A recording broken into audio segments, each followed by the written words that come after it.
Hello there, my friends. Chris Marcus here with you for Arcadia Economics. And as we continue on the coverage of Silverfest, the first one we had, which, it was already 2 weeks ago. Amazing how the time has gone by. So we're going to keep getting the rest of these panels up there, hopefully all of them within the next week. Although tonight is a nice one from John Lee talking about where he sees the silver market, also how he sees the forecast for 2021. And I might add, keep in mind that John Lee, and I'll put the link to this below, had quite an impressive silver forecast before the big move earlier this year. So I was certainly excited that he shared what he sees coming next. And you can see that coming here now. Well, thank you, Chris, for the last session. I'm very pleased today again to talk about silver, something we're all passionate about. And this session is the way I look at the markets, not from sort of one single commodity, but looking at holistically how all the different markets intercorrelate and where silver is headed based on the different elements of the market that are trading. For example, oil and gold and equity and the US dollar index. One of the parallels I'm going to draw throughout today's presentation is the market today versus it was 2009. One of the guys I listen to a lot and follow is Jeff Gundlach. And he has several Yahoo sessions on YouTube, of which you can Google as well. He's the new bond king taking over Bill Gross. And he was talking about the amount of the magnitude of today's COVID pandemic. Compare that to the mortgage market in 2009 and the aftermath steps and action taken by the Fed and U.S. Treasury in supporting the market, and how that's magnitude larger as well in response to the problem, which was also a lot bigger in COVID than in the mortgage market. Further, in the last few months, it seems to become more and more clear that COVID is not as deadly as it was thought it was, and so the parallels become even more and more similar in the aftermath from the climax of the sell-off. So again, without further ado, so let me delve into this. I have to beg your pardon in terms of try to pay attention to more substance than format, because literally just didn't have a lot of time to put those thoughts together. But nonetheless, I hope that the presentation comes across and the message comes across clear. So first of all, if we draw the climax of the market in 2009, the mortgage market, the bottom of that versus the bottom of the COVID market, the climax, the panic, and that for the mortgage market in the Great Financial Crisis versus the Great Depression, it was November of 2018 versus March of 2020. Okay, hopefully it gets everybody sort of on the same page. That was when that was the climax and the bottom of the equity market, the bottom of the gold market, the bottom of the dollar index, and the bottom of pretty much everything. I want to sort of pay attention to how long it was for 2008. It took from February, which is really sort of the issue gets started with the mortgage market. It took almost 9 months to reach that climax.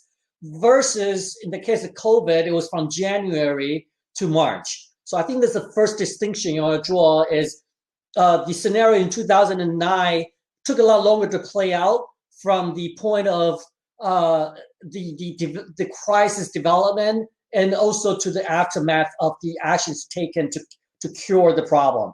So first, it was taken almost 9 months for the mortgage market to develop into the full crisis mode, and whereas for the COVID, it was really starting in January, and it took all for 2 months. And consequently, the Obama administration took a lot longer to react in terms of the Fed, easing, and in terms of the various steps taken to alleviate the market. So it's taken almost, again, if you look at the market from and this is the gold market, okay? So it's taken from the bottom in November 2008. It's taken almost a month for gold to break out of its previous high and for the policies to have the full knock-on effect on the price of gold.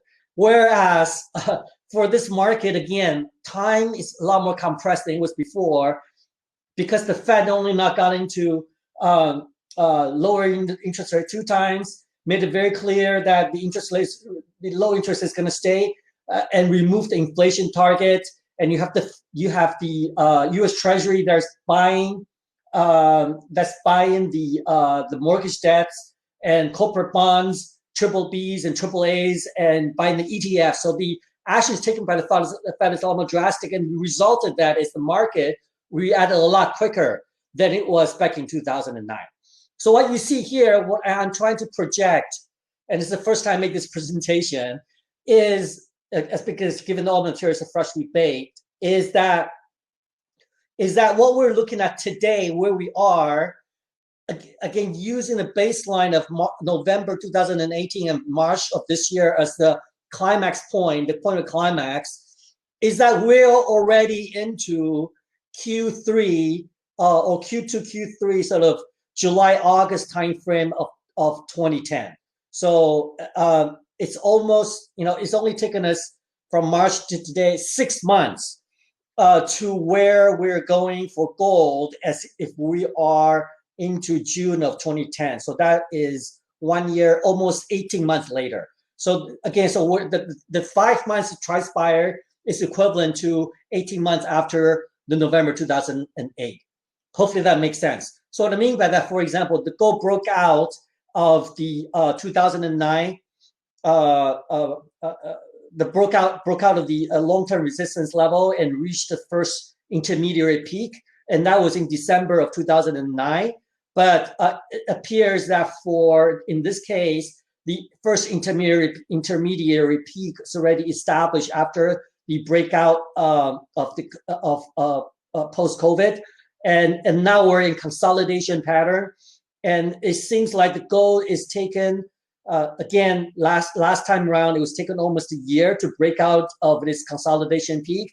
So again, if we were to compress that time by 50% to 35%, as with everything else in sort of accelerated manner, then you could potentially be looking at a breakout of the 2100 first peak in the next 3 to 5 months, if not sooner. Again, so if you look at silver, very much similar picture. If we were to draw that parallel, as I did of 2008 November, and superimpose that to the March of 2020, you can see that the silver market broke out of its consolidation pattern. It was taken 1 year, almost 2 years, to September to break out of that pattern back in 2009. But in this time round, because of all the aggressive stance and actions taken by monetary side and physical side, and in aggregates, that the silver market broke out literally within 1, 2, 3, 4, 5 months after the bottom of the market. So it was almost 1.5 years, and now it's taken 5 months to reach that first intermediary peak. So the nice thing about silver is the silver trends, because it's a post-COVID, as I mentioned, silver is more of a greed trade than a fear trade.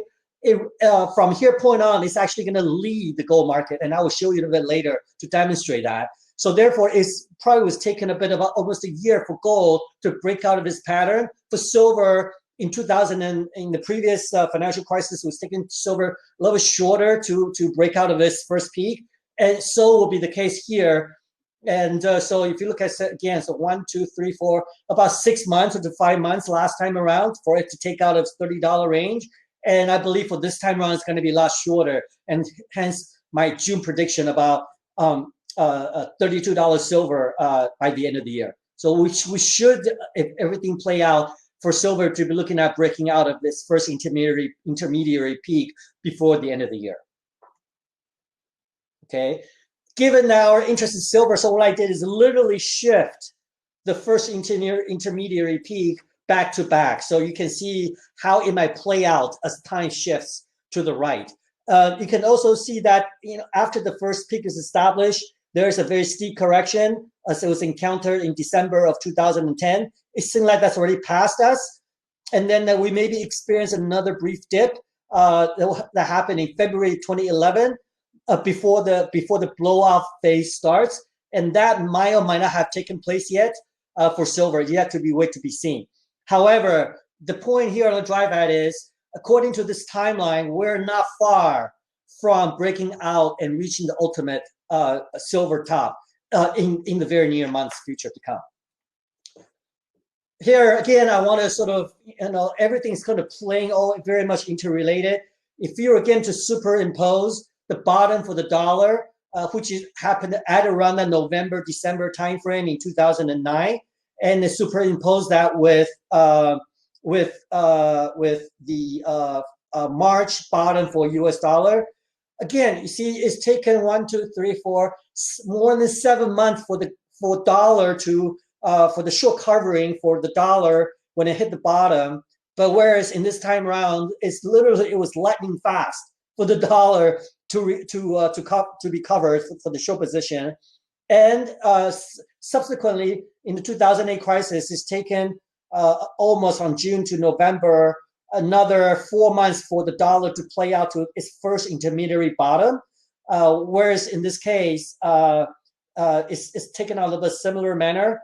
And what we're looking at again is today is very much akin to it was in 2000 and in 2000 and in November 2010. So what it seems to be, as some of you guys follow my Twitter, I had anticipated the dollar index to consolidate before the 50-day moving average to catch up, such as playing out. But however, given that the dollar seemed to be a lot weaker than the last time around, given all the drastic actions to devalue the dollar, that I don't think the rebound is going to be as, the bounce is not going to be as severe, as high as it was in 2010, where it went to almost 200-day average. Probably this time it's going to be bottom at around 95-ish if we were to get there. However, it does look like a dollar rebound is in progress. So I want to just go back to the silver, but the question is, hey, look, if the dollar to rebound, what is going to happen to silver? Again, so if you were to pay attention in 2011, at that time when dollar peaked at 2011, silver actually was held up fairly well. Went from around $31 to about $26. So again, I think we could be looking at a potential pullback for silver to the $26 range, and maybe even slightly touching in the mid $25 range to test that 50-day moving average. You can see that it dipped briefly below $25, the 50-day moving average in November 2011. It might happen again, but such a correction may be very short-lived before that ultimate peak to establish. Gentlemen, again, we're talking a very, very short time span and a fairly limited downside, and versus a lot more upside to come. Okay. Here's the chart again. I want to show this is the oil, and oil again bottomed in December 2008 and December versus March 2020, and since then it's very, very similar pattern. It's also almost uncanny. However, the timing for the recovery again is compressed, and we're looking at probably around Q2 to Q3 2010, much like the previous thing that we have discussed. And this oil pullback should probably end at around $35 range, and then it's going to consolidate for the next 12 months before it breaks out again. It does seem like the oil is not as strong as in the past. It is undergoing a secular bear market, partly because advent of the autonomous driving and the electric electric cars. It's a bit deja vu. Similarly, if you were to again align December 29th, December of 2008, the climax of the equity market with March of 2020, similar pattern played out. It's taken for this time around about 4 or 5 months to establish a first intermediary peak, whereas back in the days in 2009 it was taken almost a year. And now we're looking at having the first intermediary peak established and could be looking at a correction anywhere from 1 to 3 months before a bull market resumes. And notice how the S&P is stronger than the oil market. So if there's any indication, the equity market seems to be acting quite a lot stronger this time round than it was in 2009, which indicates the recovery actually could be stronger, as the crack boom the earlier Florian was talking about. And part of that reason is, if you think about it, could be because the world's entered into a connected digital economy, of which productivity increases a lot with the advent of Zoom and other apparatus to facilitate and making just the lives so much more productive for the people that matter. With all this said, hopefully I was able to share with you my timing is we are literally months away from a peak in silver. It doesn't mean that silver is going to crash, but the first intermediary peak is already established at around around that $30 mark. And you could be looking at the second phase of the ultimate peak in the next 6 to 9 months, probably sooner than later. The question now becomes, what is the top for silver? Unfortunately, silver is a very small market. It's 1 billion ounces, $25 billion a year.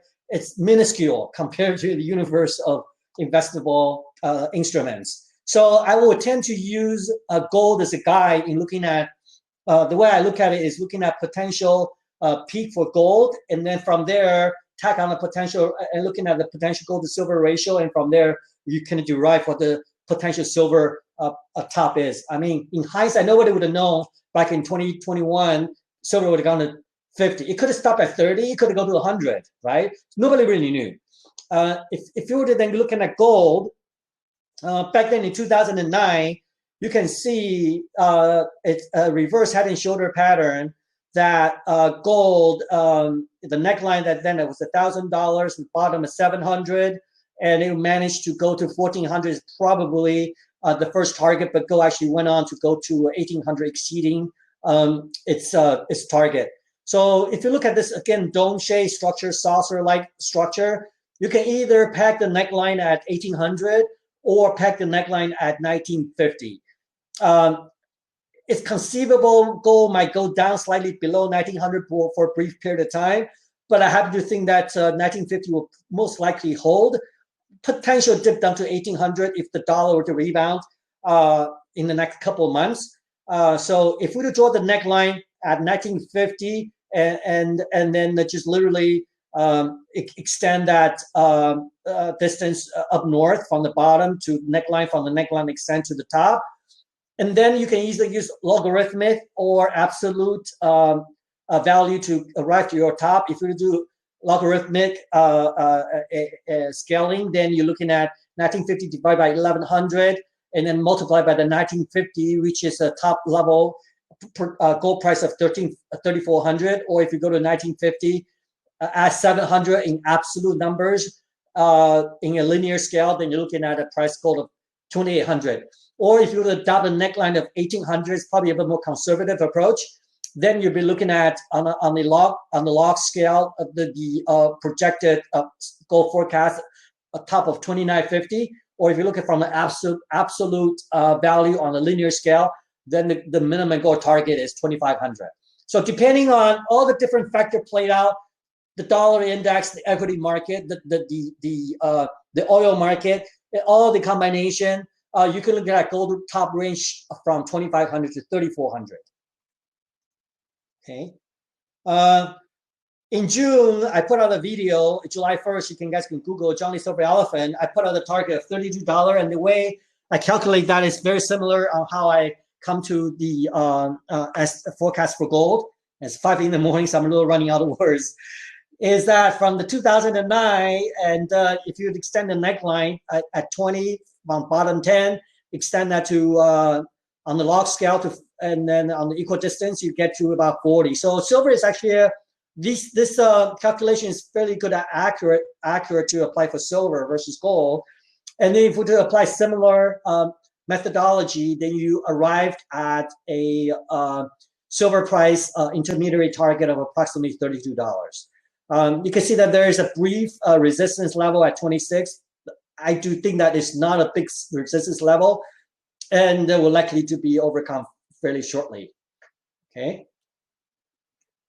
So my thoughts are on that is if the goal to take out 2,000, the first target, intermediary target, which I believe it will in the next 3 months or so as the dollar rebound runs out of steam. And then from their point, the silver, the first target is 32.50. And from then on, it's really anybody's guess. So from there, we say, hey, look, okay, so let's look at the gold to silver ratio. Again, this is it played out fairly interestingly in that if you look at the end of 2008 and that in November, and that was the climax of the financial crisis, and map that to March of 2020, you see again a very direct correlation. At the panic of the market, gold reigned supreme, and silver was the worst enemy to be. So silver is not a safe haven in times of crisis, and this chart clearly demonstrated. And the interesting is, it's taken almost 2 years to January 2020 for that ratio to bottom at 35. However, this time around, again, we're living compressed time. That the first intermediary target of the bottom for the gold to silver ratio is already reached, literally 4 or 5 months after the gold to silver ratio is peaked. I'm not necessarily believing there's going to be a material rebound, just as it was not a material rebound at that time in 2011, even though it was encountering a fairly strong resistance. If things play out, there may be a brief respite from the dollar rebound, up to 1 to 3 months, just happen to coinciding with the outcome of the U.S. election. And that may be the climax of the dollar covering. And from there, the dollar is going to be all the way going down. And then correspondingly, you're going to see that gold to silver ratio take that last plunge to the 35-ish. I've got 3 more slides to share with you. This is to demonstrate the peak of the market at the bottom of the ratio. Okay, so at the bottom, the gold to silver ratio at 35. Notice that silver actually peaked right at that time, literally right at that time. However, if you look at gold, gold actually peaked a little bit after that. Remember earlier I said you saw that chart, right? The silvers tend to be running ahead of gold after the climax of the financial crisis. And the chart actually corresponds quite well. And so therefore, you could be looking at a top in silver before the top in gold. And the ratio, if things play out correctly, we could be looking at another plunge of the gold to silver ratio in the very near future. I'm talking 1 to 3 months. Right around the election time, I think there's going to be a last round of dollar covering, and that will be the top of the dollar index before it plunges down to an 88 level. So overall, my conclusion is the Fed's actions short-circuited initial fall and much faster than the recovery because they have cut interest rate twice in the midst of a downfall, and it implemented a number of strategies such as buying into the corporate bond ETFs and a direct handout of cash from the U.S. Treasury and running at big deficits and tax cuts. All those things taken a lot longer to play out during the Obama era post-financial crisis. So we're currently living in 2009 crisis already into the second half of 2010, which is a year after, a full 1.5 years after the initial bottom of initial sort of climax of the financial crisis. Even though we're only living 5 months within that right now, the dollar is about to rebound for the next 2 months. May peak around November election. However, given the weakness and poor fundamentals of the dollar, we probably would not expect the dollar to reach a 200-day moving average. And part of the reason is Jay Powell already made in certain terms, assure the market that everybody can come and borrow dollar at zero cost, and there's not going to be any retributions because even inflation with running above 2%, the Fed is gonna stay pat. So literally, everybody, including their grandma, is borrowing dollars to buy everything else under the sun. It's very bearish for dollar. And just because the dollar is a lot of short position globally doesn't mean there's cannot be a bigger short position. So I am not as bullish a dollar as I was back in. I don't think that the dollar is going to rebound in early 2011 in the same manner in January 2011 versus what we're going to see today. I do expect gold and silver to peak by Q2 of 2021, maybe potentially even a little bit earlier, and that will coincide with the bottom of the US dollar index, and also coincide at the same time with the gold to silver ratio. Silver would probably top 2 to 3 months before gold. So again, we're literally very fine tuning, right? Trying to play smart, which you shouldn't, and that's why it's important to keep a core silver position. The downside looking at from here is maybe $1 to $2. But the upside is just going to rocket soon as that peak, the players, the market see that the peak of the dollar comes in. Okay, the gold target that I pack based on just a very simple saucer pattern with the neckline. Depending on if you look at a packet line at 1800, then you're going to go bottom at bottom end of 2500, or if you want a neckline at 1950, then you look at a gold target of 3400. Gold to silver ratio will probably bottom at 35. I've been conservative by Q2 2021. I think it's going to bottom a lot quicker, probably in Q1. And if you tag a 35 gold to silver ratio, say 2950, which is probably my best educated guess, then you're looking at a silver target of $82, okay, in the very near future. Oil is weaker than it was in 2009. I think we're entering a secular bear market for oil, and with the baby boomer consumption and the peak of, I think the oil is entering a secular bear market, and that's going to have a bearish implication for industrial silver demand. Equity this time around is going stronger, so I think the recovery is going to be stronger than it was in 2009. That's what the chart tells, and so therefore it's more bullish for investment demand and speculative money for silver going forward. So overall, I would say it's probably break even. And over $100 silver in the near horizon, I'm not as overly bullish as maybe some other speakers today in the conference. In terms of Biden versus Trump, we're not talking politics in terms of personality, but overall, I would expect the Trump nomination would be more bullish for silver because he has shown complete disregard for deficit and budget deficit, and he is pressuring the Fed. So he's a lot more proactive, and he is very bullish for silver and also for equity market. Whereas Biden is talking about hiking tax and tax the rich. It's a bit more capitalistic averse. So there will be more uncertainty for equities. And if there's more uncertainty for equities, then there will be more uncertainties for silver. All those stocks are subject to change. Again, going back, I think the first level to overcome is $32 and $2,000 for gold. I think that'll come sooner than later. Soon as if there's any sign of the dollar rebound petering out, everybody's waiting for the rebound of the dollar. It hasn't happened, and I don't think it's going to happen for a very significant magnitude. And probably coinciding with the election, with the peak of the dollar, and from there, dollar is going to take a dump to around 88, and I think 88 is probably going to mark the first whatever silver that is, and go to silver ratio right at that time. Given it'll take 2 to 4 weeks, you're going to see this top of silver. Doesn't mean, I mean, this is very precision timing. Silver juniors and silver stocks, equities tend to trade a lot more slacks because it also is affected by the general equity market and Fed policy and deficit spending and whatnot. So there could be months and years and whatnot, and silver could challenge its peak, and then it could take several weeks or months and maybe a year or two to play out. But just take notice. Watch out for that dollar bottom, watch out for that gold to silver ratio, and watch out for the dollar top.